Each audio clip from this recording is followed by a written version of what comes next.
بسم الله والحمد لله ثم الصلاة والسلام على أشرف المرسلين والأنبياء أما بعد السلام عليكم ورحمة الله وبركاته إخواني في الله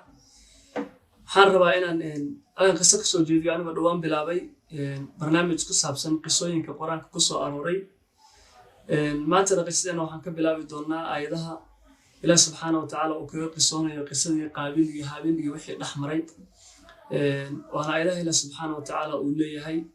واتل عليهم نبأ بني آدم بالحق إذ قربا قربانا فتقبل من أحدهما ولم يتقبل من الآخر قال لأقتلنك قال إنما يتقبل الله من المتقين. قصة قابل يهابيل وقصة قرآن قصة أرورت الله سبحانه وتعالى وحنوغا تابتي وحنوغا الشيغي علماء وحي الشيغان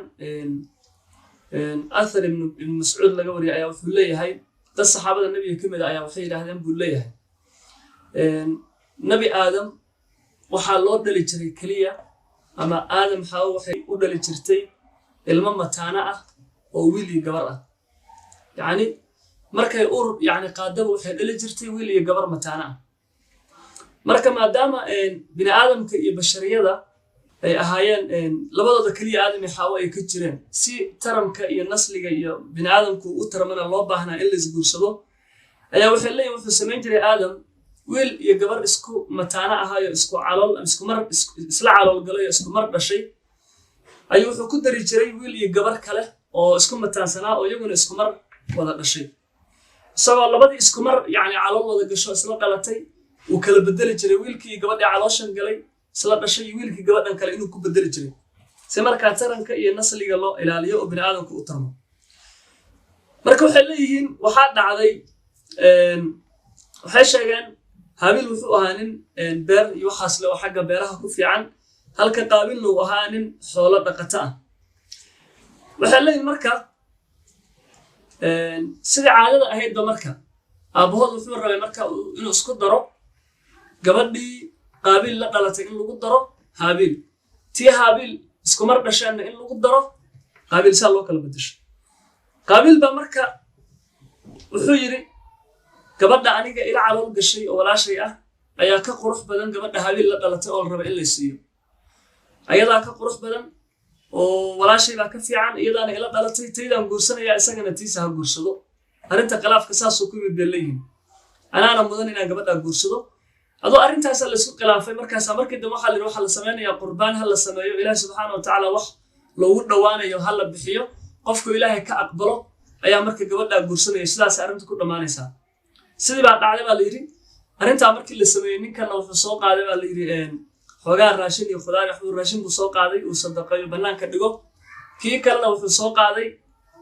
neef uu soo qaaday ari ama ida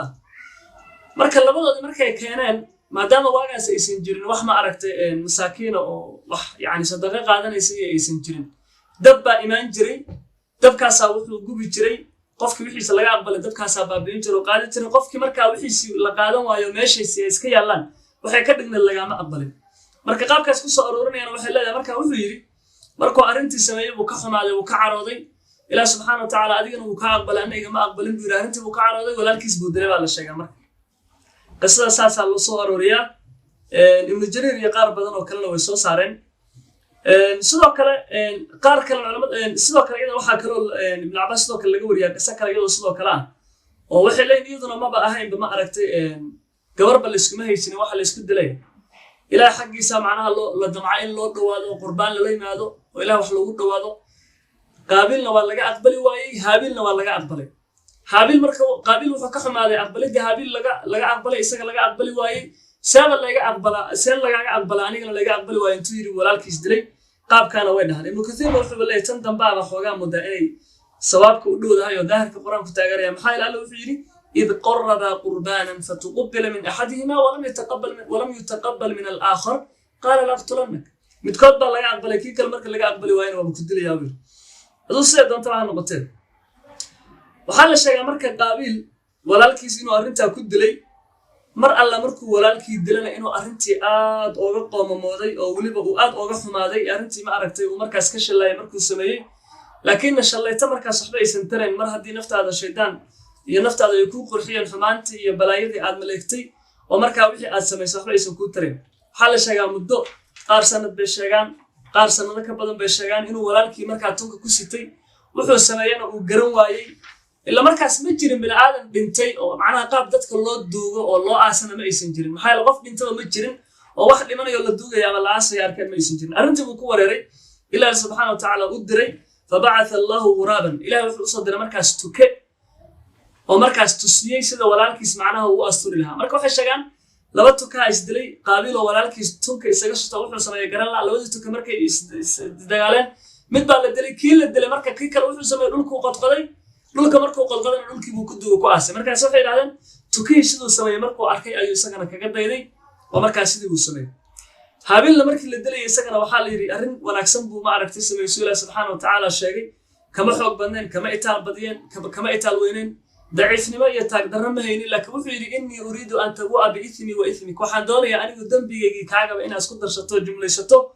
أنيقنا مرة بإنا نغضو قفكي وقوري وقف دلا أما الدنبيلا أما قاعن كو ديغلان نغضا أنا كا حق درنا دا أديقي دشا أديقي كو جرتا أنيقو إنا محدلو ونفقو يديارو ميه سادر أدد بنبيغ عليه الصلاة والسلام وحال الشيء إنو يري لبدا مسلم هدي لبدا سيفد اسكو دلان متك اللي دلي متك واحد دلبو أهل النار تاسو كعري إن كستو لكن اللي يقفكو مركا ومركا لبدا معناها ظلم يكو سعدا لكن قف هدي أديقا خولها أي نفتها كوكو سو دولو والربا إنو كدلو ومركا أديقا اسكد دفاعي يدو واقوني لكن مركا سبوحا في عان إنا فدنا لح أردد أما الدقال يقعن كدنا نغطي إنا قف مسلم ديقي سدادين أديقا أتكلي حتى سادر أدد ونبي عليه الصلاة والسلام اللي هاي لا تقتل نفس ظلمة نفس ظلم اللي قد لما جرته إلا كان على ابن آدم الأول إلا ابن آدم كي أغوري أو قابل أها كفل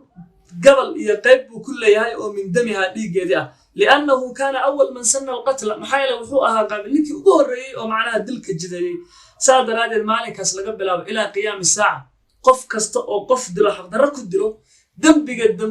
قاعد كنت لها دنبقى أولي هاي قابلنا حسابة النعم وقصة محايلة دنبقى وحكبلا لأن حديث بدن بوحي أهل النبي صلى الله عليه وسلم من سن سنة حسنة قفكي معناها سنة ولكن يعني السماية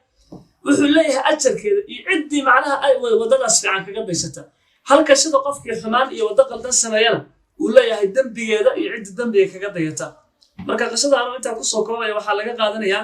inay qatar tahay in qofka yaani muslimka dhigiisa la daadiyo inay aad u daran tahay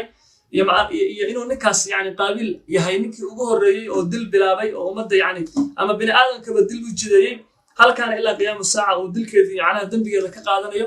arintaana ay qatar tahay ilaahay subhanahu wa ta'ala nooga qisoonayaa inuu qofka walaalkii dilo ama qofkii qof muslim dilo adduunyo aakhira inuu halaagsamayo oo khasaare iyo maaragta adduunyo aakhiraba kala kulmayo arintaana arin ay tahay laga feejignaado hada billahi tawfiiq wa sallallahu alayhi wa sallam ala sayyidina muhammadin wa ala alihi wa sahbihi ajma'in assalamu alaykum wa rahmatullahi wa barakatuh